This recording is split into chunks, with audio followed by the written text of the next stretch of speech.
morning and welcome back to the morning edition. We're joined by some beautiful ladies, like Hank said in the first segment. I rounded the corner this morning and I've never seen so many cars in downtown Stillwater this early, and I thought, holy smokes, who's on this morning? So anyway, I was excited to see you guys here. We have Sasha Townsend, Hi. Mrs. Tulsa, That's right, and Jennifer Vanover, Mrs. Oklahoma City. Yes. We're very lucky to have you this morning. Did you drive in this morning? Yes, yes, Wow. I did. Well, thanks for being here. Thank you for having us. So what got you involved in the whole pageant world? Well, that's a long story What- for me. is it? Do you want to start? Have you been going for a long time? Well, I participated in my first pageant here actually in February. Oh, really? Mrs. Northern Oklahoma Regional Pageant. And what inspired me was this pageant system is platform based. Right. And when I looked at my life, I said, you know, I have scoliosis. I have an actual disease that I struggle with on a day-to-day basis. And in fact, I brought my brace because Wow. I wore this for 4 years of my life, 23 hours a day, and there's no cure for scoliosis. And that's really what made me get involved in this pageant system, in the international pageant system.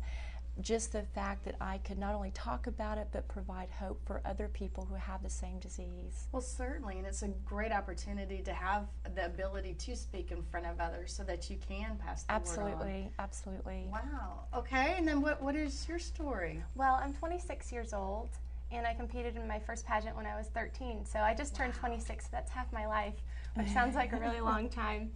But I actually got involved in pageants when I was 13 because I was a little bit shy, a little bit anxious, but I always saw the women on TV, and I wanted to be like them. I wanted to become more well-spoken. I wanted to be more graceful and poised and all of those things. So I started competing then in order to be a role model, and now I'm promoting advocacy for children of divorce as Mrs. Tulsa.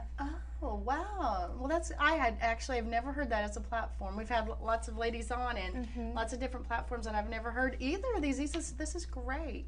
So are you able to go out and speak to groups just I as have the been busy. Oh, I would imagine. It has been a great journey for me. I have met the Honorable Mayor Mick Cornett of Oklahoma City, Sheriff John Wetzel.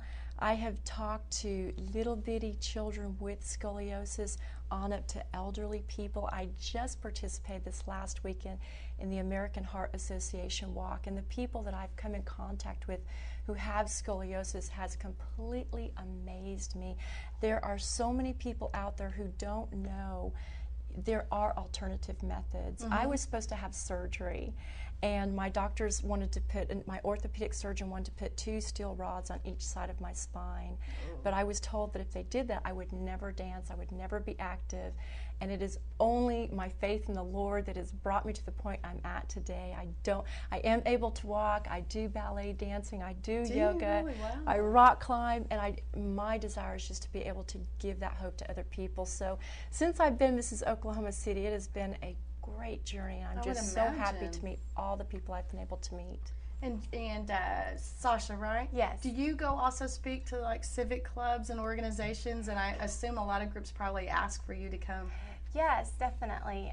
What I actually focus on with Advocacy for Children of Divorce is trying to implement the Banana Splits program.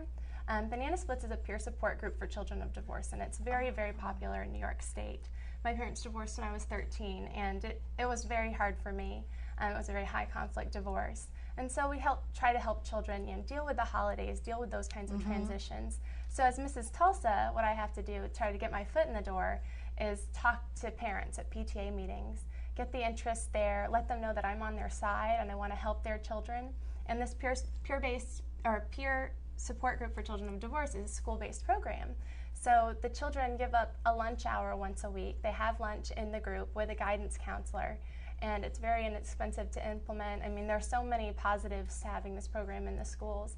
So what I do is I try to talk to parents, superintendents, principals, and guidance counselors, all trying to get everyone on the same page so that we can implement and start the program. Now, I haven't actually been able to do that yet. I've worked in Tulsa Public Schools and Sapulpa Public Schools trying to get that implemented. And it's hard trying to make sure everybody's on the same page and everybody wants the same things.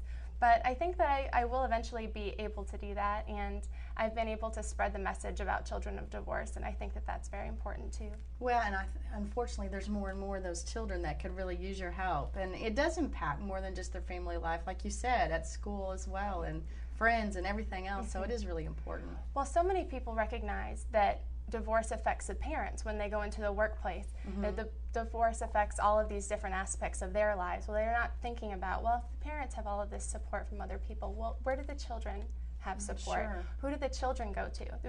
The children feel uncomfortable talking to their parents because their parents are kind of the ones that caused them to be in this situation, and they don't feel like talking to their peers.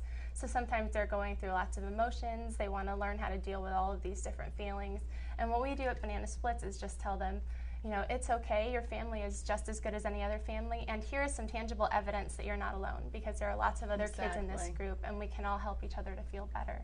Well, you guys both have some great platforms, and I wish you the very best of luck as you continue in this world. And it is neat that you're able to do this and to pass along the word to others. So when did you guys win the pageants? Recently? Me recently. I participated in February. Okay.